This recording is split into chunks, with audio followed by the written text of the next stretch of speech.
இந்த நாளிலும் 8வது குணநல பண்பாய் இருக்கிற ஒரு காரியத்தை குறித்து நம்ம தியானிக்க போகிறோம். அதற்கு ஆதாரமான வசனத்தை மறுபடியும் நம்ம வாசிக்க கேட்கலாம். நீதி நிமித்தம் துன்பப்படுகிறவர்கள் பாக்கியவான்கள், பரலோக ராஜ்யம் அவர்களுடைய. பரலோக ராஜ்யம் அவர்களுடையது. வசனம் சொல்லுது, நீதி நிமித்தம் துன்பப்படுகிறவர்கள் பாக்கியவான்கள், பரலோக ராஜ்யம் அவர்களுடையது. கர்த்தருக்கு ஸ்தோத்திரம். உலக பிரகாரமாய் ஒரு மனிதன் அவன் செல்வ சீமானாய் வாழுகிறான் என்று சொன்னால் அவன் எப்படி சொல்லுவாங்க இந்த உலகத்துல எல்லாரும்?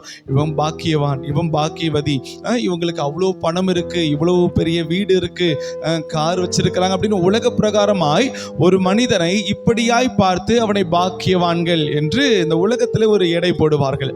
ஆனா நம்முடைய பரிசுத்த வேதாகமம், நம்முடைய பரலோகம் உலகம் பார்க்கிறது பிரகாரமாய் நம்மை பார்க்கிறது அல்ல. ஹல்லேலூயா. இந்த உலகத்தில் இருக்கிற மனிதர்கள் ஒரு மனுஷனை பாக்கியவான்னு சொல்றாங்கன்னா அதே கண்ணோட்டத்தோடு கூட கர்த்தர் அந்த மனிதனை பார்க்கிறது அல்ல. கர்த்தருடைய பார்வை வேறு, இந்த உலகத்தினுடைய பார்வை வேறு. ஹல்லேலூயா. கர்த்தர் நீதி நிமித்தம் துன்பப்படுகிறவர்களை பாக்கியவான் அப்படின்னு அவர் பார்க்கிறார். இந்த உலகத்துல யாராவது துன்பப்படுகிறவர்களை பாக்கியவான்னு சொல்ல முடியுமா? இவங்களே ரொம்ப கஷ்டப்படுறாங்க, இவங்களே ரொம்ப வேதனை அனுபவித்துக் கொண்டிருக்கிறாங்க, இவங்களுடைய வாழ்க்கை ஐயோ பாவம்னு இருக்கு. ஆனா பைபிள் சொல்லுது, நீதி நிமித்தம் துன்பப்படுகிறவர்கள் யாராம்? பாக்கியவான்கள். பக்கத்துல கைகளை பிடித்து சொல்லுங்க, நீதி நிமித்தம் துன்பப்படுகிறவர்கள் பாக்கியவான்கள். ஆமென். அப்போ நீதி என்கிறதான ஒரு வார்த்தை எதை அடையாளப்படுத்துகிறது? நீதி என்கிறதான ஒரு வார்த்தை யாரை அடையாளப்படுத்துகிறது? கர்த்தருக்கு ஸ்தோத்திரம். நீதி என்கிறதான ஒரு வார்த்தை வசனம் இப்படியாய் சொல்லுகிறது, நீதி நிமித்தம் துன்பப்படுகிறவர்கள் பாக்கியவான்கள். அப்போ அந்த நீதி என்கிற வார்த்தை எதை அடையாளப்படுத்துகிறது? நீதி என்கிற வார்த்தை யாரை அடையாளப்படுத்துகிறது என்பதை குறித்து முதலாவது நம்ம தெரிந்து கொள்ளணும். நீதி என்கிறதான ஒரு வார்த்தை, நீதியின் மேல் பசிதாகம் உள்ளவர்கள் பாக்கியவான்கள் என்று நம்ம பார்த்தோம். இந்த இடத்துல நீதி நிமித்தம் துன்பப்படுகிறவர்கள் பாக்கியவான்கள். அப்போ எந்த ஒரு மனிதன் நீதியான ஒரு காரியத்தை தன்னுடைய வாழ்க்கையிலே, வாழ்நாளிலே, தன்னுடைய வாழ்க்கையை அன்றாட வாழ்க்கையில அர்ப்பணித்துக் கொள்ளுகிறானோ அவனை நீதி உள்ள ஒரு மனிதன் அப்படின்னு பார்க்கிறோம்.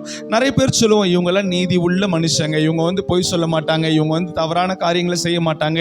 இப்படிப்பட்ட காரியம் ஒரு மனுஷனை பார்த்து நம்ம நீதின்னு சொல்லுவோம். ஆனா பைபிள் என்ன தெரியுமா சொல்லுது? எடுத்து வாசிங்க. சங்கீதம் 53வது அதிகாரம் 3வது வசனத்தை ஒருவர் வாசிக்க நாம் யாவரும் கேட்கலாம். அவர்கள் எல்லாரும் வழி விலகி ஏகமாய் கெட்டு போனார்கள். நன்மை செய்கிறவன் இல்லை,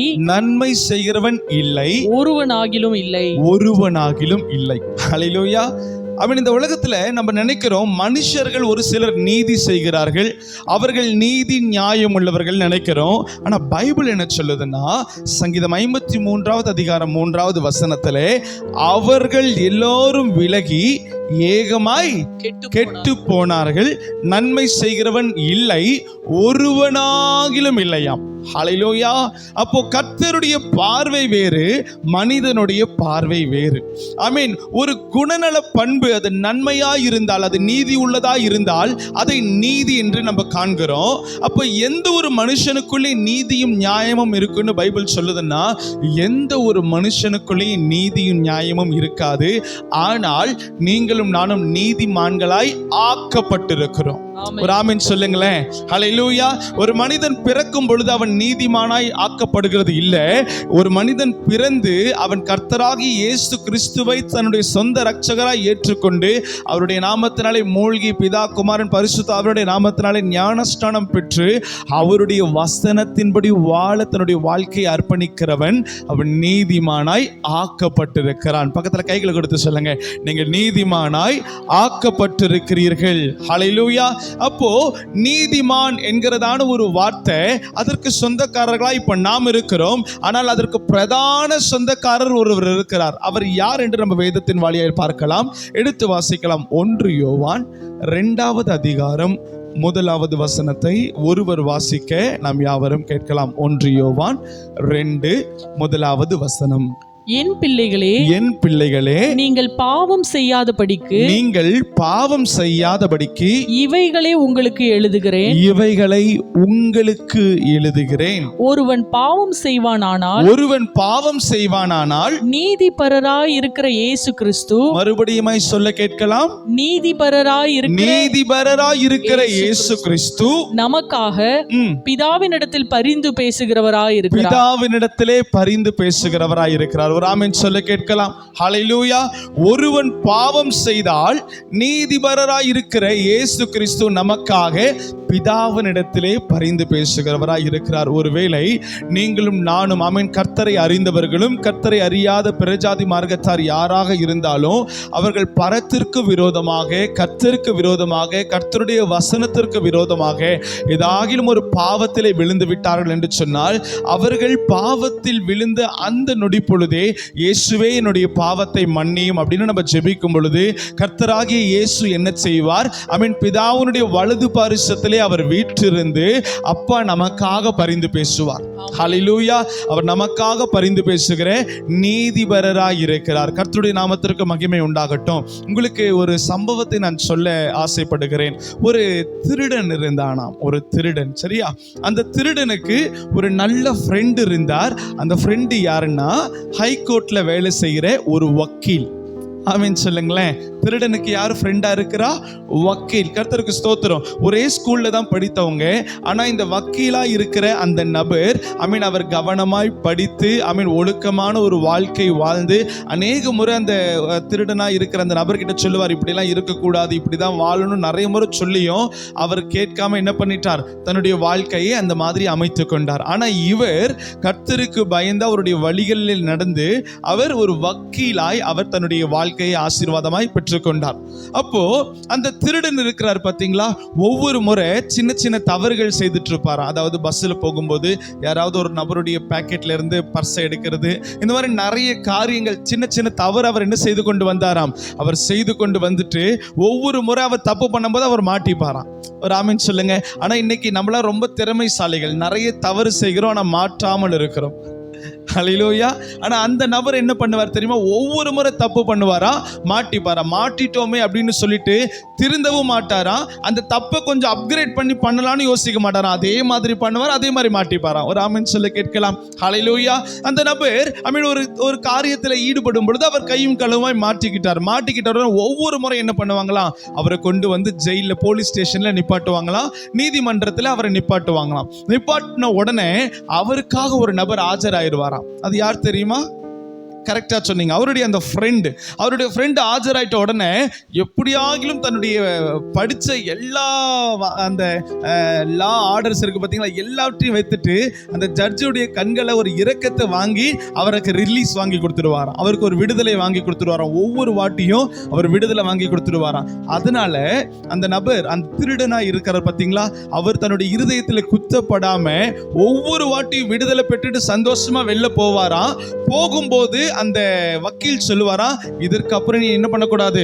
வரக்கூடாது. இதற்கப்புறம் நீ ஏதாவது தப்பு பண்ணிட்டு வந்தனா நான் உனக்கு உதவி செய்ய மாட்டேன் அப்படின்னு சொல்லுவாரா. ஆனா அடுத்த வாரமே வந்து நிப்பாராம். சரி நண்பன் ஆயிட்டேன்னு சொல்லிட்டு என்ன பண்ணிடுவாராம்? அந்த வக்கீல் வந்து ஜட்ஜு கிட்ட வாதாடி அவருக்கு ஒரு விடுதலையை வாங்கி கொடுப்பாராம். இப்படியே ஒரு 30-40 முறை அவருடைய வாழ்க்கையிலே நடந்துருச்சு. ஒரு ஆமென் சொல்ல கேட்கலாம். ஹல்லேலூயா. 30-40 முறை நடந்த உடனே கடைசியா ஒரு நாள் அதே திருடன் அதே போல ஒரு காரியத்தை திருடி அதே மாதிரி மாட்டிக்கிட்டானா. ஒரு ஆமென் சொல்லுங்களேன். மாட்டிக்கிட்ட உடனே அவனை போலீஸ்ல என்ன பண்றாங்கன்னா கொண்டு வந்து அந்த நீதிபதி முன்னாடி நிறுத்துறாங்களாம். இப்போ அவர் பார்க்கும் பொழுது அந்த திருடனுக்கு ரொம்ப சந்தோஷமாயிடுச்சான். ஏன்னா வக்கீலா இருந்த அவருடைய நண்பன் இப்ப நீதிபதியாய் மாறிட்டார். ஹல்லேலூயா. புரியுதா உங்களுக்கு நான் என்ன சொல்றேன்னு? வக்கீலா இருந்த அந்த நண்பன் எங்கவா மாறிட்டாரு? நீதிபதியாய் மாறிட்டார். அந்த திருடனுக்கு அவ்வளவு சந்தோஷம். அந்த குற்றவாளி கூண்டல நின்றுட்டு ரொம்ப தோரணையா நின்றுட்டு இருந்தார். இன்னைக்கு நம்ம கூட ஏதாச்சும் ஒரு தப்பு பண்ணிட்டோம்னா ரொம்ப தோரணையா நிற்போம் பார்த்தீங்களா? அது போல அவர் ரொம்ப தோரணையா நின்றுட்டு, ஏன்னா அவர் மனசுல தெரிஞ்சு என் நண்பன் வந்து வக்கீலா இருக்கும்போது எனக்காக அவ்வளவு பிரயாசப்பட்டு எனக்கு விடுதலை வாங்கி கொடுத்துருவார். ஆனா இப்போ அவர் யாரா இருக்கிறார்? எல்லாரும் சொல்லுங்க. நீதிபதியா இருக்கிறார். அப்போ ரொம்ப சந்தோஷத்தோடு இருக்கும்போது அந்த நீதிபதியா இருக்கிற ஒரு நண்பன் சொன்னாராம், முதலாவது நான் ஒரு வக்கீலா இருந்தேன். ஒரு வக்கீலுக்கான ஒரு வேலை என்ன, அவரிடத்தில் வருகிறவர்களுக்காக பரிந்து பேசணும். பரிந்து பேசி அவருக்கு எப்படியாகிலும் விடுதலை வாங்கி தரணும். அந்த வேலையை நான் கரெக்டா செஞ்சுட்டேன். அதனால 30-40 முறை நீ தவறு பண்ணி பாவத்துல விழுந்து பாவம் பண்ணி திருடி என்கிட்ட வரும்போதும் என் வேலையை நான் கரெக்டா செஞ்சுட்டேன். ஹல்லேலூயா. ஆனா இப்போ நான் பரிந்து பேசுகிறவராய் அல்ல, நியாயாதிபதியாய் நிற்கிறேன். இப்போ நான் பரிந்து பேச மாட்டேன். நீ செய்த குற்றத்துக்கான தண்டனையை ஒட்டுமொத்தமாய் சேர்த்து இன்றைக்கு நான் உனக்கு கொடுக்கிற ஒரு ஸ்தானத்துல இருக்கிறேன்னு சொல்லி ஒரு 5 வருஷம் ஜெயில அடைச்சிட்டாராம். ஒரு ஆமென் சொல்லுங்க பார்க்கலாம். ஹல்லேலூயா. அது போலதான் நம்முடைய ஆண்டவராகிய இயேசு கிறிஸ்து இந்த வசனத்தின்படி ஒவ்வொரு நாளும் நீங்களும் நானும் கர்த்தருக்கு விரோதமாய், பரத்திற்கு விரோதமாய், கர்த்தருடைய வேத வசனத்திற்கு விரோதமாய் நம்ம பாவம் செய்து விழுந்து மறுபடியுமாய் எழும்பி, தகப்பனே என்னுடைய பாவங்களை மன்னிங்க அப்படின்னு நம்ம கேட்கிற அந்த நிமிஷத்திலேயே பிதாவுனுடைய வலது பாரிசத்திலே உட்கார்ந்திருக்கிற நம்முடைய அருள்நாதர் இயேசு கிறிஸ்து நமக்காக பிதாவினிடத்திலே பரிந்து பேசுகிறார். ஒரு ஆமென் சொல்லுங்க பார்க்கலாம். ஹல்லேலூயா.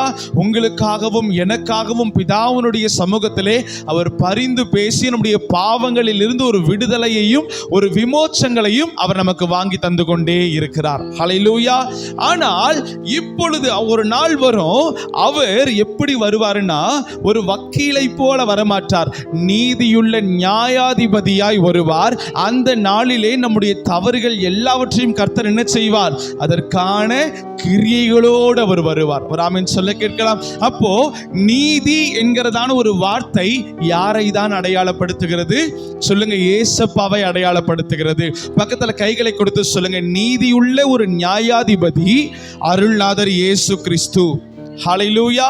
அவர் ஒருவரே நீதியுள்ள நியாயாதிபதியாய் இருக்கிறார். சரி, இப்பொழுது அதே வசனத்தை வாசிக்க கேட்கலாம். மத்தேயு 5வது அதிகாரம் 10வது வசனத்தை நாம் வாசிக்க கேட்கலாம். நீதியின் நிமித்தம் துன்பப்படுகிறவர்கள், நீதியின் நிமித்தம் துன்பப்படுகிறவர்கள் பாக்கியவான்கள், பாக்கியவான்கள், பரலோக ராஜ்யம் அவர்களுடையது, பரலோக ராஜ்யம் அவர்களுடையது. இந்த வசனத்தை இப்படியும் கூட நம்ம சொல்லலாம், இயேசு கிறிஸ்துவின் நிமித்தம் துன்பப்படுகிறவர்கள் பாக்கியவான்கள். பக்கத்துல கைகளை கொடுத்து சொல்லுங்க, இயேசு கிறிஸ்துவின் நிமித்தம் துன்பப்படுகிறவர்கள் பாக்கியவான்கள், பரலோக ராஜ்யம் அவர்களுடையது. இன்றைக்கு இந்த உலக பிரகாரமாய் யாராகிலும் ஒரு நபர் நம்முடைய இருதயத்தை கவலைப்படுத்திட்டான ஒரு வார்த்தை பேசிடுறாங்க, நம்முடைய இருதயத்தை துக்கப்படுத்தும்படியாய் ஒரு காரியத்தை பேசிடுறாங்கன்னா நம்ம துன்பப்படுகிறோம். அப்படி துன்பப்பட்டுட்டு நம்ம நினைக்கிறோம் நாம் பாக்கியவான். ஏன்னா வசனம் என்ன சொல்லுது? துன்பப்படுகிறவர்கள் பாக்கியவான்கள். ஆனா ஆண்டவர் அதை அப்படி பார்க்கல. இயேசு கிறிஸ்து நிமித்தம், நீதி நிமித்தம் எந்த ஒரு மனுஷன் துன்பப்படுகிறானோ அந்த ஒரு மனுஷனை பார்த்து தான் பைபிள் என்ன சொல்லுது? பாக்கியவான்கள் என்று சொல்லுது. இன்னைக்கு அநேக நேரத்தில் கர்த்தருடைய பிள்ளைகள் நம்முடைய குடும்பத்தில் ஏற்படுகிற பிரச்சனைகள், நம்முடைய சமுதாயத்தில் ஏற்படுகிற பிரச்சனைகள், நம்முடைய அன்றாட நடைமுறைகளில் ஏற்படுகிற பிரச்சனைகளிலே நாம் துன்பப்படுகிறோம், நம்ம துயரப்படுகிறோம், நம்ம வேதனைகளை அனுபவிக்கிறோம். அனுபவித்துட்டு நம்முடைய இருதயத்தில் சொல்லிக் கொள்கிறோம், நான் பாக்கியவானா இருக்கிறேன், நான் பாக்கியவதியா இருக்கிறேன் அப்படின்னு. ஆனா பைபிள் அப்படி சொல்லல. இன்னைக்கு நிறைய நேரத்தில் நம்ம பார்க்கும் பொழுது நம்ம குடும்பத்தில் ஒரு பிரச்சனை வருதுன்னா, நம்முடைய சமுதாயத்தில் ஒரு பிரச்சனை நம் மூலியமாய் வருதுன்னா அதற்கு 100க்கு 100 90% அதற்கு காரணமா யாரா இருக்கக்கூடும்? நாம இருக்கக்கூடும். ஹல்லேலூயா. இப்ப நம்ம குடும்பத்தில் ஒரு பிரச்சனை வந்துட்டுன்னா அந்த பிரச்சனையினுடைய முடிவில் நம்ம கவலைப்பட்டுட்டு நாம் பாக்கியவான், ஏன்னா நான் துன்பப்பட்டுட்டேன் அப்படின்னு சொல்லிக்கிறதுக்கு இல்ல, வழிகள் இல்ல. நீதியின் நிமித்தம் துன்பப்படுகிறவர்களை மாத்திரம் தான் ஆண்டவர் என்ன சொல்லுகிறார்? பாக்கியவான் என்று சொல்லுகிறார். பக்கத்துல கைகளை கொடுத்து சொல்லுங்க, நீதியின் நிமித்தம், நீதியின் நிமித்தம் துன்பப்படுகிறவர்கள் பாக்கியவான்கள்.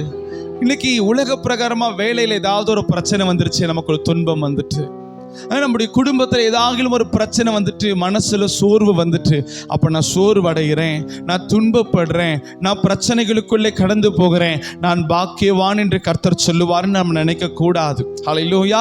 அப்படிப்பட்ட சூழ்நிலையிலே கர்த்தர் நமக்கு தருகிறது ஒண்ணே ஒண்ணுதான், ஆறுதலை தருவார். ஹல்லேலூயா. இந்த உலக பிரகாரமா நாம் செய்கிற தவறுகளினாலே ஒரு பிரச்சனை நமக்கு வருதுன்னா, ஆண்டவர் கிட்ட இருந்து நமக்கு கிடைக்கிற முதல் ஆசீர்வாதம் ஆறுதல். ஹல்லேலூயா. ஆனால் பாக்கியவான் என்று ஆண்டவர் உங்களையும் என்னையும் சொல்லணும்னா, நம்ம நீதிபரராகிய இயேசு கிறிஸ்துவின் நிமித்தம் துன்பத்தை பாடுகளை அனுபவிக்க வேண்டும் என்று பரிசுத்த ஆவியானவர் சொல்லுகிறார். அல்லேலூயா. சரி, 11வது வசனத்தை வாசிக்க கேட்கலாம். என் நிமித்தம் உங்களை நிந்தித்து, என் நிமித்தம், அதாவது ஆண்டவராகிய இயேசு கிறிஸ்து நிமித்தம் உங்களை நிந்தித்து, துன்பப்படுத்தி பலவித தீமையான மொழிகளையும் உங்கள் பேரில் பொய்யாய் சொல்வார்களானால் பாக்கியவான்களாய் நீங்கள் பாக்கியவான்களாய் இருப்பீர்களாம். ஹல்லேலூயா. அப்போ எப்படிப்பட்ட துன்பத்தை நாம் அனுபவிக்கும் பொழுது பரலோகம் நம்மளை பாக்கியவான் என்று சொல்லுது? நம்ம உலக பிரகாரமாய் ஒரு காரியத்தை நாம் தவறுதலாய் செய்துவிட்டு அதற்கான பிரதிபலனாய் இருக்கிற தண்டனைகளை நாம் அனுபவிக்கும் பொழுது நாம் சொல்லக்கூடாது, நான் பாக்கியவான். ஹல்லேலூயா. ஆண்டவர் சொல்லுகிறார், நீதி நிமித்தம், அதாவது என் நிமித்தம் யாராவது உங்களை நிந்தித்து துன்பப்படுத்தினால், அல்லேலூயா, இயேசு கிறிஸ்துவின் நிமித்தம், அவருடைய சுவிசேஷத்தின் நிமித்தம் உங்களை யாராகிலும் ஒரு நபர் நிந்தித்தார்கள் என்று சொன்னால், உங்களை யாராகிலும் ஒரு நபர் துன்பப்படுத்தினார்கள் என்று சொன்னால், உங்கள் பேரில் பொய்யான வார்த்தைகளை பேசுகிறார்கள் என்று சொன்னால், அப்பொழுது ஆண்டவர் சொல்லுகிறார், ஏன் நிமித்தம் தானே நீ அவமானத்தை சகித்து கொண்ட, அதனால இந்த நாளிலிருந்து நான் உன்னை பாக்கியவான் என்று சொல்லுவேன். ஹல்லேலூயா. நான் உன்னை பாக்கியவதி என்று சொல்லுவேன். என் நிமித்தம் நீ நிந்தையை அனுபவித்துக் கொண்டிருக்கிறாய், என் நிமித்தம் நீ துன்பத்தை அனுபவித்துக் கொண்டிருக்கிறாய், அப்பொழுது பரலோக ராஜ்யத்திற்கு பங்காளியாய் நான் உன்னை கொண்டு சேர்ப்பேன் என்று கர்த்தர் சொல்லுவார். ஹல்லேலூயா. நம்முடைய ஆண்டவருடைய பார்வை வேறு, நம்முடைய பார்வை வேறு. யாவரும் ஒரு மனதாய் கேட்க அந்த வசனத்தை மறுபடியும் நம்ம வாசிக்க கேட்கலாம். மத்தேயு 5:11 வசனம். என் நிமித்தம் உங்களை நிந்தித்து, என் நிமித்தம் உங்களை யாராகிலும் ஒருவர் நிந்தித்து துன்பப்படுத்தி பலவித தீமையான மொழிகளையும் உங்கள் பேரில் பொய்யாய் சொல்வார்களானால் பாக்கியவான்களாய் இருப்பீர்கள். ஹல்லேலூயா. நான் உங்களுக்கு ஒரு காரியத்தை சொல்லுகிறேன். நம்முடைய வேதத்திலே ஸ்தேவான் என்கிறதான ஒரு வாலிபன் உண்டு. அந்த ஸ்தேவானுக்குள்ள ஒரு இருதயம் எப்படிப்பட்டதான ஒரு இருதயம்னா, இயேசு கிறிஸ்துவை குறித்து எப்படியாகிலும் என்ன செஞ்சிடணும், நான் சொல்லிடணும். அந்த ஸ்தேவானுக்கு கொடுக்கப்பட்ட ஒரு ஊழியம் என்னன்னா, பந்தி விசாரிக்கிற ஒரு ஊழியம். அதாவது சாப்பிட மக்கள் வந்துருவாங்க, வருகிற மக்களுக்கு கரெக்டா சாப்பாடு இருக்கா, தண்ணி இருக்கா, உப்பு கரெக்டா இருக்கா, காரம் கரெக்டா இருக்கான்னு கேட்டு விசாரித்து அவர்களை நடத்துகிற ஒரு ஊழியம். அல்லேலூயா. இன்னைக்கு நம்ம கல்யாண வீட்டுக்கெல்லாம் போகும்போது நிறைய பேர் சாப்பாடு போடுறாங்க பார்த்தீங்களா, அந்த மாதிரி ஒரு ஊழியத்தை தான் ஸ்தேவான் செஞ்சுட்டு இருந்தார். அல்லேலூயா. ஒரு கேட்டரிங் சர்வீஸ் பண்ணிட்டு இருக்கிறார்.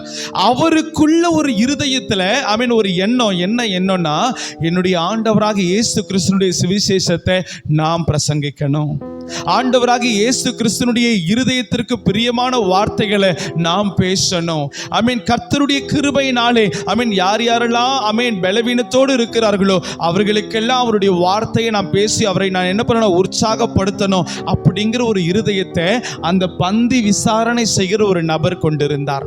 ஹல்லேலூயா.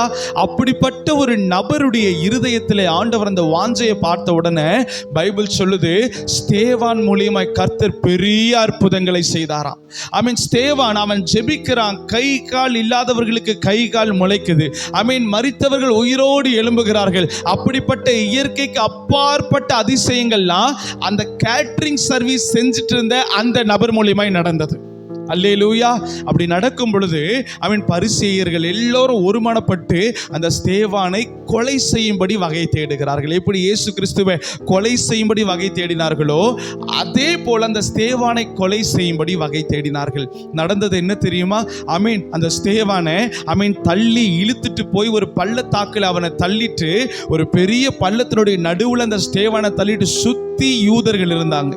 ஒவ்வொரு நபரும் என்ன பண்ணாங்களாம், தன்னுடைய கரங்களிலே கற்களை எடுத்துக்கொண்டு அந்த கல்லால் அவன் அடிச்சாங்களாம். ஒரு ஆமென் சொல்லுங்க பார்க்கலாம். அவன் பந்தி விசாரணை செய்கிறதுனால அவனை அடிக்கல.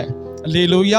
அவன் பந்தி விசாரணை செய்கிறதுனாலே அவனை துன்பப்படுத்தல.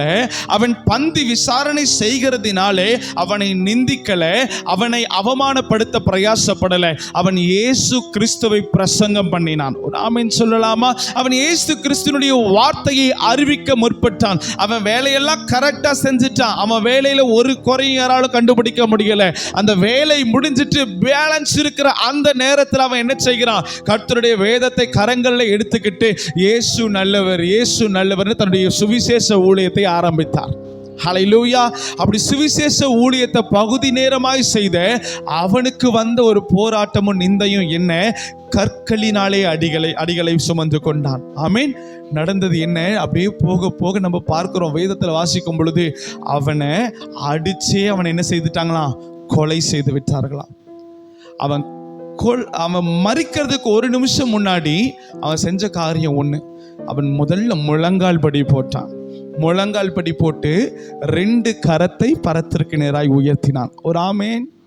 2 கரத்தை பரத்திற்கு நேராய் உயர்த்திட்டு இப்படியாய் அவர் ஜெபித்தார், அவர்களுடைய பாவங்களை மன்னித்தருங்கப்பா. ஹல்லேலூயா.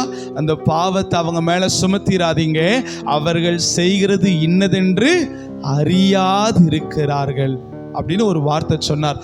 சொன்ன உடனே நடந்தது என்ன தெரியுமா? பிதாவுனுடைய வலது பாரிசத்திலே சிங்காசனத்திலே உட்கார்ந்திருந்ததான அருள்நாதர் இயேசு கிறிஸ்து அவர் எழும்பி நின்று 2 கரங்களை நீட்டி அவனுடைய ஆத்துமாவை தன்னிடமாய் ஏற்றுக்கொண்டார். ஹல்லேலூயா. இன்னைக்கு கிறிஸ்துவர்கள் எதனால முழங்கால் படி போடுறோம்?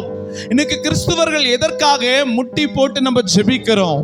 இன்னைக்கு நம்ம நினைக்கிறோம் முட்டி போட்டு ஜெபித்தா நம்மை தாழ்த்துகிறோம் அப்படின்னா இது உண்மைதான். ஆனால் நான் சொல்லுவேன், நீங்களும் நானும் முழங்கால் படி போட்டு ஜெபிக்கும் பொழுது சிங்காசனத்திலே உட்கார்ந்திருக்கிற கர்த்தர் அவர் எழும்பி நின்று விடுவார்.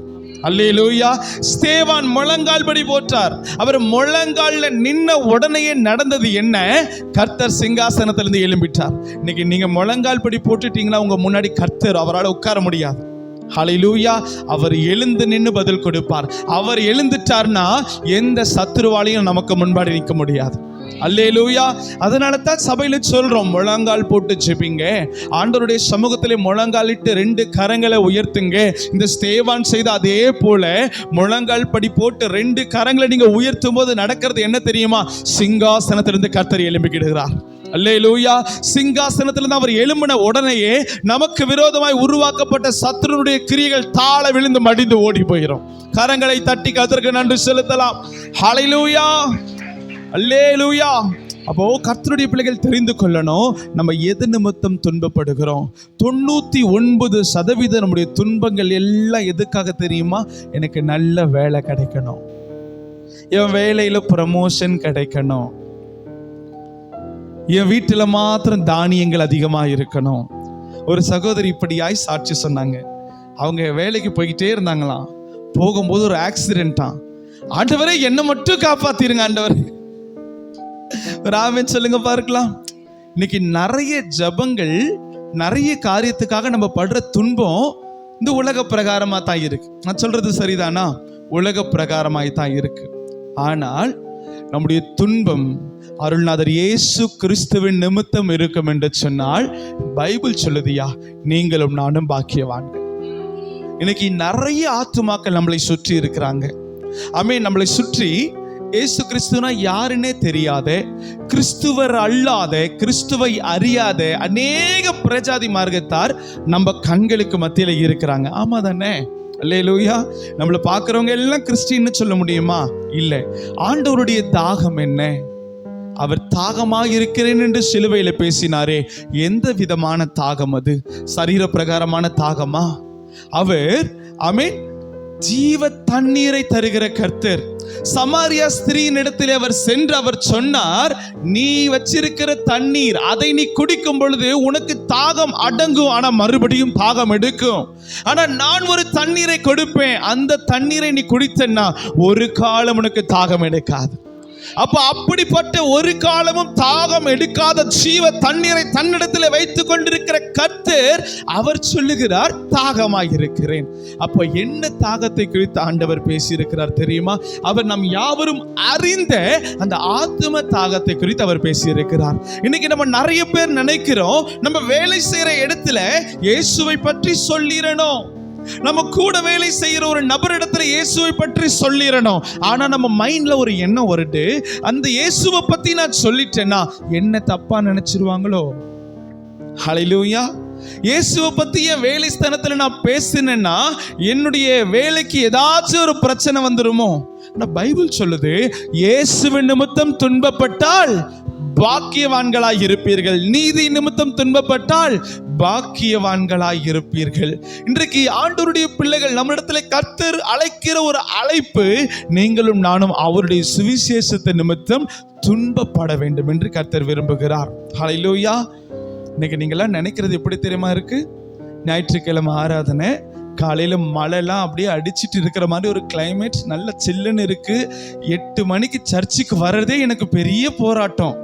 காலையில் 6 மணிக்கு எழும்பி சுடு தண்ணி வச்சு குளிச்சு கிளம்பி சர்ச்சுக்கு வந்தா பாஸ்டர் ஒரு ஆசீர்வாதமா, நீ ஆசீர்வாதமா இருப்பாய், நீ வாளாகாமல் தலையாவாய், நீ கீழாகாமல் மேலாவாய் அப்படின்னு பேசுவார்னு பார்த்தா, என்னடா நீதி நிமித்தம் துன்பப்படுவீர் அப்படின்னு சொல்றாரே அப்படின்னு நீங்க நினைக்காதீங்க.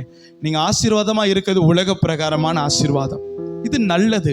ஆண்டவர் நிச்சயமாய் உங்களை ஆசீர்வதிக்கட்டும். பக்கத்துல கைகளை கொடுத்து மனதார சொல்லுங்க, கர்த்தர் உங்களை நிச்சயமாகவே ஆசீர்வதிப்பார். உங்களுடைய போராட்டங்கள் எல்லாம் மாறும். ஹல்லேலூயா. இது நம்மளுடைய இருதயத்தில் இருக்கிற ஒரு காரியம். ஆண்டவர் என்ன ஆசீர்வதிக்கணும், என் பிள்ளைகள் ஆசீர்வதிக்கணும், 100க்கு 100 சரி. இன்னைக்கு நீங்களும் நானும் ஆசீர்வாதமா இருந்தா தான் நம்ம பிரஜாதி மார்க்கத்தார் இடத்துல போயிட்டு ஆண்டவரை குறித்து சொல்ல முடியும். இல்லைன்னா அவங்க கேட்பாங்க, நீங்களே இப்படி இருக்கிறீங்க, நாங்க ஆண்டவரை ஏற்றுக்கிட்ட எங்களுடைய கெதி இது படத்தானே இருக்கும் அப்படின்னு கேட்பாங்க. அப்போ உலக பிரகாரமான ஆசீர்வாதம் நிச்சயமாய் நமக்கு வேண்டும். அல்லேலூயா. இது நம்மளுடைய இருதயம். ஆனா உலக பிரகாரமான ஆசீர்வாதத்தையும் இம்மையிலையும் மறுமையிலையும் நமக்கு தருகிற ஆண்டவருடைய இருதயத்துல ஒரு எண்ணம் இருக்கு. அந்த எண்ணத்தை நம்ம புரிந்து கொள்ளணும்னு கர்த்தர் விரும்புகிறார். ஹல்லேலூயா. இந்த ஸ்தேவான் அவன் முழங்கால் படியிட்டு நீதி நிமித்தம் அவருடைய சுவிசேஷத்தை நிமித்தம் அவர் பாட அனுபவித்தார். அப்படி பாட அனுபவித்ததுனால ஆண்டவர் அவரை எடுத்துக்கொண்டார். அவருக்கு எப்படிப்பட்ட ஒரு கணம் பாருங்க, எழும்பி நின்று அவரை மரியாதை செலுத்தி கர்த்தர் எடுத்துக்கொண்டார். அல்லேலூயா. ஒரு ஊழியக்காரர் இப்படியாய் சொன்னார். அது இந்த காரியம் ஒரு சில வருடங்களுக்கு முன்பாக நடந்தது. அவர் ஒரு அமெரிக்க தேசத்துல ஒரு பிரபலமான ஊழியத்தை செய்து கொண்டு வருகிறார். அவர் ஊழியத்துல 50,000, 1,00,000, 5,00,000 கூட்டம் கூடும். அவ்வளவு பெரிய ஊழியக்காரர். அந்த ஊழியக்காரருக்கு ஆண்டவர் ஒரு தரிசனத்தை கொடுத்தார். அவர் ராத்திரி தூங்கும் பொழுது அவருக்கு ஆண்டவர் ஒரு காரியத்தை சொப்பனத்தின் வாயிலாய் கர்த்தர் வெளிப்படுத்தினார். அது என்ன தெரியுமா? அவர் மூலியமாய் உருவாக்கப்பட்ட ஊழியர்கள் எல்லோரும், அந்த அவருக்கு அசிஸ்டன்ட் எல்லாம் இருப்பாங்க பாத்தீங்களா, அந்த ஊழியக்காரர்கள் எல்லாரும் வரிசையில நின்றுட்டு இருக்கிறாங்க. இவரும் அதே வரிசையில பின்பாக நின்று கொண்டிருக்கிறார்.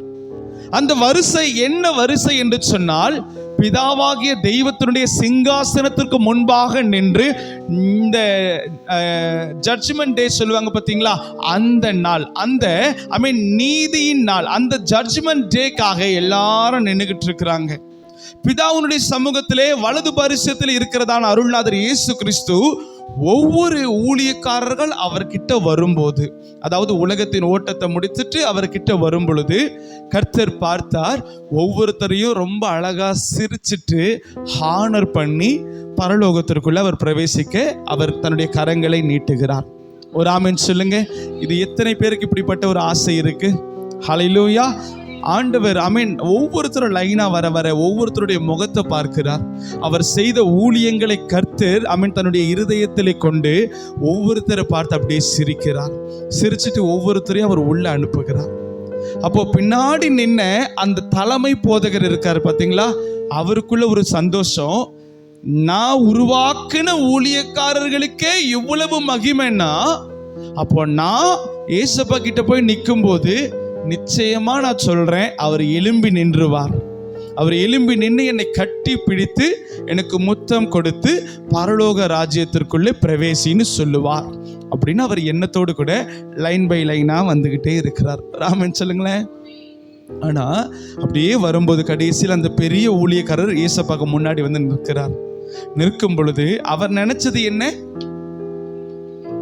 எழுந்து நின்று கட்டிப்பிடித்து, உண்மையும் உத்தமமுள்ள ஊழியக்காரனே, எஜமானுடைய சந்தோஷத்திற்குள் பிரவேசி அப்படின்னு சொல்லுகிற வார்த்தையை கேட்டுருவேன்னு சொல்லி சந்தோஷத்தோடு அவர் நிற்கிறார். ஆனா அவரை பார்த்த உடனே கர்த்தருடைய கண்கள் கோபத்தினால அப்படியே செவக்குதான். அந்த கண்கள் கோபத்தினாலே செவக்கும் பொழுது அப்படியே பயமும் நடுக்கமும் திகிலும் அந்த ஊழியக்காரருக்குள்ள வருகிறதாம். உடனே அவர் சட்டார்னு எழும்பி, ஆண்டவரே ஏன் இப்படிப்பட்ட ஒரு காரியம்? நான் எத்தனையோ ஊழியக்காரர்களை உருவாக்கி இருக்கிறேன், 1000க்கும் மேற்பட்ட ஊழியக்காரர்களை உருவாக்கி இருக்கிறேன். அவர்கள் எல்லோரையும் நீங்க மதிப்பு தக்கதான ஒரு இடத்துல நீங்க அனுமதிக்கிறீங்க, பரலோகத்திற்குள்ள மதிப்பாய் கனப்படுத்தி அனுமதிக்கிறீங்க. ஆனா என்னை மாத்திரம் என்ன செய்றீங்க? கோபத்தோடு ஏன் பார்த்தீங்க அப்படின்னு கேட்கும் பொழுது அவர் ஆண்டவர் சொன்னாரா, நீ செய்கிற பாவங்கள் இந்த உலகத்தில் வெளிப்பிரகாரமாய் நீ ஊழியக்காரனாய் இருக்கிற, வெளிப்பிரகாரமாய் நீ சுவிசேஷத்தை கடத்துகிற, ஆனால் உன்னுடைய இருதயத்தில் இருக்க இந்த பாவங்கள் என்னை துக்கப்படுத்தி கொண்டே இருக்கிறது. ஹல்லேலூயா. இன்றைக்கு கர்த்தருடைய பிள்ளைகள் நாம் நினைத்து கொள்ளணும், நாம் எவ்வளவுதான் ஆண்டவருக்காக பிரயாசப்பட்டாலும், எவ்வளவுதான் ஆண்டவருடைய சுவிசேஷத்திற்காக பிரயாசப்பட்டாலும், மறைமுகமா ஏதாவது ஒரு பாவம் இருந்துட்டுன்னா கர்த்தர் நம்மை கனம் பண்ண முடியாது. ஹல்லேலூயா. இந்த இடத்துல கர்த்தர் சொல்லுகிறார், நீதியின் நிமித்தம் துன்பப்படுகிறவர்கள் பாக்கியவான்கள், பரலோக ராஜ்யம் அவர்களுடையது. அப்போ இந்த உலகத்திலே நம்ம துன்பப்படுகிறது உலக பிரகாரமாக இருக்காதெல்லாம் சரிதான். அதற்காக துன்பப்பட்டு ஜெபிக்கும் பொழுது கர்த்தர் அற்புதத்தை செய்வார். அன்னாள் என்கிறதான ஒரு ஸ்திரீ உலக பிரகாரமாய் ஒரு பிள்ளை வேண்டும் என்று அவள் துன்பப்படுகிறாள். ஆபிரகாம் உலக பிரகாரமாய் தனக்கு பிள்ளை வேண்டும் என்று அவர் துன்பப்படுகிறார். ஈசாக்கு உலக பிரகாரமாய் தன்னுடைய மனைவி கர்ப்பவதியாக வேண்டும் என்று அவர் துன்பப்படுகிறார். அந்த துன்பத்திற்கு எல்லாவற்றுக்கும் கர்த்தர் பதில் கொடுத்து அவர்களை மகிழ பண்ணுகிறார். ஹல்லேலூயா. பைபிள்ல யாராவது ஒருத்தங்களை சொல்ல முடியுமா ஆண்டவரிடத்திலே போய் ஜெபித்த ஜெபத்திற்கு கர்த்தர் பதில் தரலன்னு? இல்லை, ஒருத்தரையும் காட்ட முடியாது. அப்போ நம்முடைய இருதயத்தை கர்த்தர் அறிந்திருக்கிறார். உலக பிரகாரமான ஆசீர்வாதத்திற்காக நம்ம ஏங்குகிறதை கர்த்தர் அறிந்திருக்கிறார். கரெக்டான நேரத்திலே அவர் தருவார். அல்லேலூயா. பக்கத்துல கைகளை கொடுத்து சொல்லுங்க, கரெக்டான நேரத்தில் உங்களுக்கு வர வேண்டியது வந்து சேரும். ஹல்லேலூயா. நம்ம பாடணும்ல, தேவரீர் சகலத்தையும் செய்ய வல்லவர், நீர் செய்ய நினைத்தது தடைப்படவே படாது. பக்கத்துல கைகளை பிடித்து சொல்லுங்க, நீங்க செய்ய நினைத்தது. ஆமென். அக்டோபர் மாசம் 14ஆம் தேதி உனக்கு நன்மை வரணும்னு அவர் நினைச்சிட்டார்னா தடை செய்ய முடியாது. ஆமென். அல்லேலூயா. ஸ்தோத்திரம். அக்டோபர் மாசம் 14ஆம் தேதி நன்மை வரும்னு அவர் சொல்லிட்டார்னா அந்த சொன்ன வார்த்தையை மாத்த ஒரு மனுஷனால முடியாது. அவர் நன்மைகளை தருவார். ஆனால் அந்த நன்மைக்காக பாட அனுபவிக்கிறவர்களை பார்த்து அவர் பாக்கியவான்னு சொல்ல மாட்டார். அவருக்காக பாட அனுபவிக்கிறவர்களை பார்த்து கர்த்தர் என்ன சொல்லுவார்? பாக்கியவான் என்று சொல்லுவார். இன்னொரு வசனத்தை நான் உங்களுக்கு காண்பிக்கிறேன், எடுத்து வாசிக்கலாம். மார்க்கு 10வது அதிகாரம் 28வது வசனம்.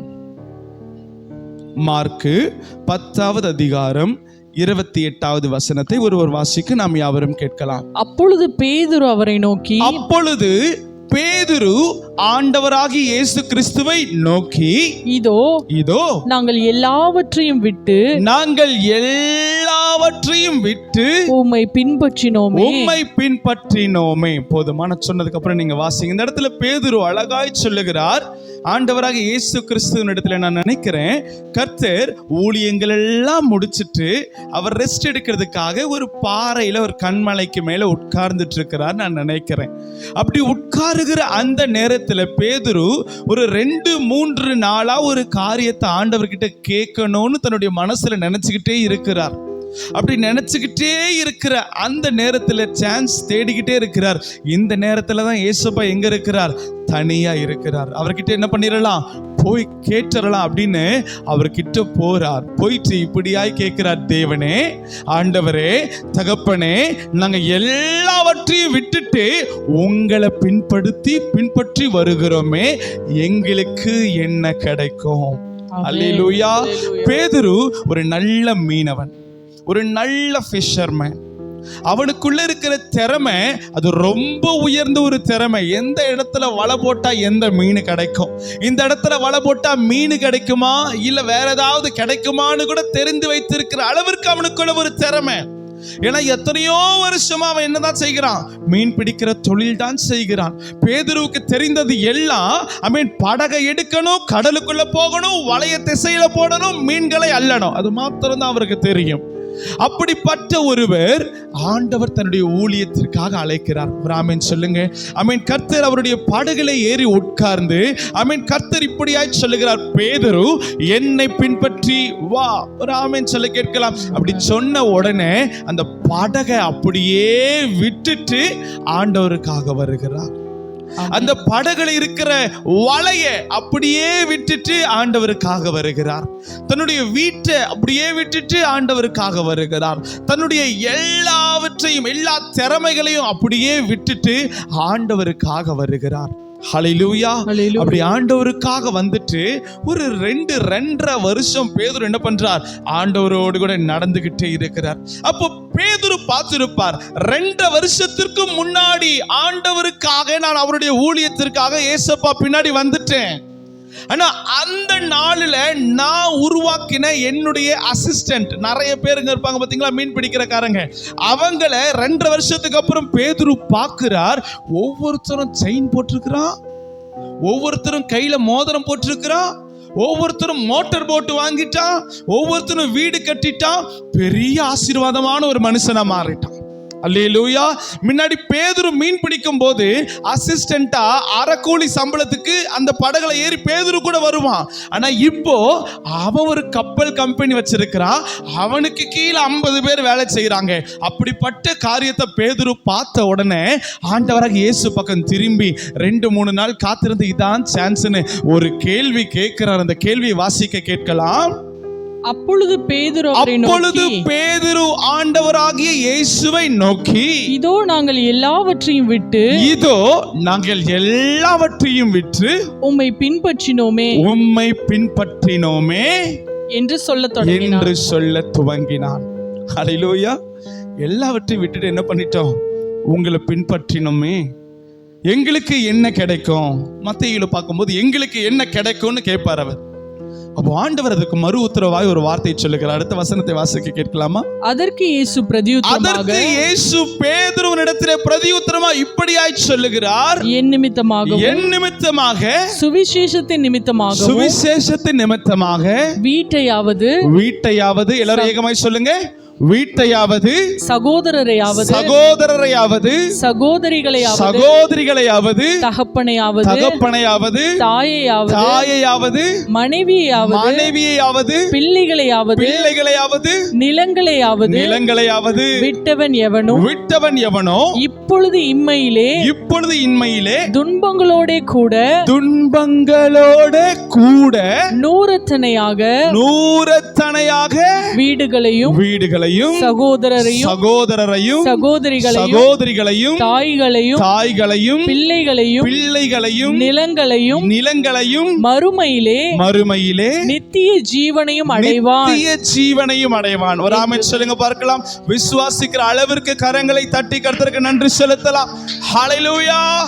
இந்த இடத்துல பேதுரு கேட்கிறார், நான் எல்லாவற்றையும் விட்டுட்டு வந்துட்டேனே, இயேசுவின் நிமித்தம் நான் பாட அனுபவிக்கிறேன், நீதி நிமித்தம் நான் துன்பப்படுகிறேன். இன்னைக்கு நான் அந்த மீன்பிடி தொழில ஸ்டாண்டர்டா இருந்தேன்னா நான் பெரிய பணக்காரன் ஆயிருப்பேனே. ஆனா எல்லாத்தையும் விட்டுட்டு என்ன பண்ணிட்டேன்? உங்க பின்னாடி வந்துட்டேன். எனக்கு என்ன கிடைக்கும்னு அவர் கேட்கிறார். ஆண்டவர் சொல்றார், என் நிமித்தம், சுவிசேஷத்தின் நிமித்தம் நீ உன் வீட்டை இழந்தேன்னா, உன்னுடைய தகப்பனை இழந்தேன்னா, உன்னுடைய தாயை இழந்தேன்னா, உன்னுடைய சகோதரன் சகோதரியை இழந்தேன்னா, உன்னுடைய உடல் பொருள் எல்லாவற்றையும் நீ இழந்துட்டனாலும் 100 பெற்றுக் கொள்ளுவாய். கரங்களை தட்டி கர்த்தருக்கு நன்றி செலுத்தலாம். ஹல்லேலூயா. இந்த உலக பிரகாரமாய் நாம் தெய்வத்தினிடத்துல கேட்கும் பொழுது ஆண்டவர் மிகுதியாய் 2 நன்மைகளை தருவார். இரட்டிப்பான நன்மையை தருவேன், இன்றைக்கே தருவேன். பக்கத்துல கைகளை கொடுத்து சொல்லுங்க, இரட்டிப்பான நன்மையை தருவேன், இன்றைக்கே தருவேன். உலக பிரகாரமா ஆண்டவர் கொடுக்கிறது டபுள் ஃபோல்ட். ஆனா ஆண்டவருக்காக நீங்க ஏதாவது ஒரு துன்பத்தை அனுபவித்தீங்கன்னா 100 மடங்கு நன்மைகளை அவர் தருவார். கரம் தட்டி கர்த்தருக்கு நன்றி செலுத்தலாம். ஆண்டவருக்காக ஒரு காரியத்துல நீ துன்பப்பட்டேன்னா பன்மையான ஆசீர்வாதங்களை கர்த்தர் நமக்கு தருவார். அல்லேலூயா. அது மாத்திரமல்ல, ஆண்டவர் சொல்லுகிற வார்த்தையினுடைய கடைசி அந்த ஒரு பகுதியை வாசிக்க கேட்கலாம். மறுமையிலே நித்திய ஜீவனையும் நமக்கு தருவார். அல்லேலூயா. அப்ப நீதி நிமித்தம் துன்பப்படுகிறவர்கள் பாக்கியவான்கள், நித்திய ஜீவன் அவர்களுடையது. இன்னைக்கு இயேசுவுக்காக நம்ம துன்பப்பட்டோம்னா ஆண்டவர் அந்த துன்பத்தை பார்ப்பார். இந்த உலக பிரகாரமா நான் சொல்றேயா, இந்த உலக பிரகாரமா நீங்க ஒரு நபருக்காக அவரை ஆசீர்வதிப்பதற்காக, அவரை பிரச்சனையிலிருந்து மீட்டெடுக்கிறதுக்காக நீங்க பாட அனுபவித்தீங்கன்னா, ஒரு நபர் கடன்ல மாட்டிக்கிட்டான்னு ஜஸ்ட் வச்சுக்கொள்ளுங்க, ஒரு 10,000 ரூபாய் கடன்ல மாட்டிக்கிட்டார். நீங்க அவருக்காக போய் என்கிட்ட 10 இருக்கு, என் நண்பனுக்காக நான் தரேன்னு சொல்லி கொடுத்தீங்கன்னா அந்த நபர் மறிக்கிற வரைக்கும் நம்மளை மறக்க மாட்டார். அல்லேலூயா. அப்ப இந்த இடத்துல இயேசுவுக்காக நீங்க பாட அனுபவித்தீங்கன்னா, இயேசுவுக்காக சபை துன்பங்களையும் நிந்தனைகளையும் அனுபவித்தது என்று சொன்னால் ஆண்டவர் பார்ப்பார், எனக்காகத்தானே நீ அவமானப்பட்ட, எனக்காகத்தானே துன்பங்களை அனுபவித்த, எனக்காகத்தானே நிந்தனைகளை சகித்த, இப்பொழுது நீ பெற்றுக்கொள், 100 மடங்கு நன்மைகளை தருவேன். ஹல்லேலூயா. அதை கொடுத்துட்டு அப்படியே விட்டுற மாட்டார். மறுமையிலே நம்ம நல்ல ஒரு 80 வருஷம் வரைக்கும் இந்த உலகத்துல சந்தோஷமாய் வாழ்ந்து பரலோகத்திற்கு போகும் பொழுது நித்திய ஜீவனையும் நமக்கு தருவார். ஹல்லேலூயா. அவர் நிமித்தம், நீதி நிமித்தம் துன்பப்படுகிறவர்கள் பாக்கியவான்கள். ஒருவேளை இந்த துன்பப்படுகிற சூழ்நிலைக்காக நீங்க பயப்படுறீங்கன்னா நான் சொல்றேன், தயவு செய்து சுவிசேஷத்திற்காக துன்பப்படுகிறதுக்கு பயப்படாதீங்க. நான் ஒரு முதியவரை பற்றி கேள்விப்பட்டேன். என்னன்னா, அவர் அமெரிக்க தேசத்துல அவருக்கு 80 வயதுக்கு மேல அவர் அந்த மெட்ரோ ட்ரெயின், அமெரிக்காவுடைய மெட்ரோ ட்ரெயின் இருக்கும் பார்த்தீங்களா, அங்க போய் அவர் சுவிசேஷம் சொல்லுவார். அந்த டிராக்ஸை கொடுத்து இயேசுவை நேசிக்கிறார், இயேசுவை நேசிக்கிறார் அப்படின்னு சொல்லி அவர் ஊழியம் செய்வார். அவர் அந்த அளவுக்கு ரொம்ப பெரிய பணக்காரர்லாம் கிடையாது, ஒரு ஊழியம் செய்வார். அப்படி கொடுத்துட்டே இருக்கும் பொழுது அந்த மெட்ரோ ட்ரெயின்ல ஒரு வாலிப தம்பி, நல்ல உயரமா நல்ல பாடியா இருக்கிறான். அவன்கிட்ட போயிட்டு ஒரு டிராக்ஸை கொடுத்துட்டு இயேசு உன்னை நேசிக்கிறார்னு சொன்ன உடனே அந்த தம்பி பலார்னு அந்த வயசானவருடைய கன்னத்துல அரைஞ்சிட்டான். ஹல்லேலூயா. அந்த முதியவர் என்ன பண்ணிருப்பார் நீங்க நினைக்கிறீங்க? நீங்க அந்த முதியவருடைய இடத்துல இருந்தன்னா என்ன பண்ணிருப்பீங்க? பாஸ்டர், நான் அந்த முதியவருடைய இடத்துல இருந்தேன்னா தேவையில்லாம டிராக்ஸே கொடுத்துருக்க மாட்டேன். அல்லேலூயா. அப்படி கொடுக்கும்போது அந்த முதியவர் சொன்ன ஒரு வார்த்தை என்னுடைய இருதயத்தை ரொம்ப தொட்டது. இந்த கன்னத்துல நீ என்னை ஆசீர்வதிச்சிட்ட, இந்த கன்னத்திலேயே நீ என்னை ஆசீர்வதின்னு சொன்னாராம். Please bless in this sin also அப்படின்னு அவர் தன்னுடைய இந்த கன்னத்தையும் காண்பித்தாராம். இயேசுக்காக துன்பப்படுகிற ஒரு இருதயம். அவர் இப்போ ஜீவனோடு தான் இருக்கிறார்னு நினைக்கிறேன். ஆனால் அவர் ஒரு நாள் மரிப்பார். பரலோகத்திற்கு போகும்போது பிதாவினுடைய வலது பாரிசத்தில் நிற்கிற கர்த்தர் அவர் எழும்பி நின்று மார்போடு அணைத்து கொண்டு அவரை ஆசீர்வதிப்பார். ஹல்லேலூயா. பரலோக ராஜ்யம் அவருடையதாய் மாறினது. என்னைக்கு நீங்க இயேசுக்காக ஒரே ஒரு இடத்துல துன்பப்படுறீங்களோ அன்னைக்கே நீங்க எழுதி வச்சுக்கோங்க, உங்களுக்கு பரலோக ராஜ்யத்தை கர்த்தர் தந்துட்டார். அல்லேலூயா. இயேசுக்காக என்னைக்கு நீங்க நிந்தனைகளை அனுபவிக்கிறீங்களோ அன்னைக்கே பரலோக ராஜ்யத்தினுடைய திறவுகோல் உங்களுடைய கரங்களிலே கர்த்தர் கொடுத்து விட்டார். அல்லேலூயா. யாவரும் ஜெபிக்கும்படி நாம் எழுந்து நிற்கலாம்.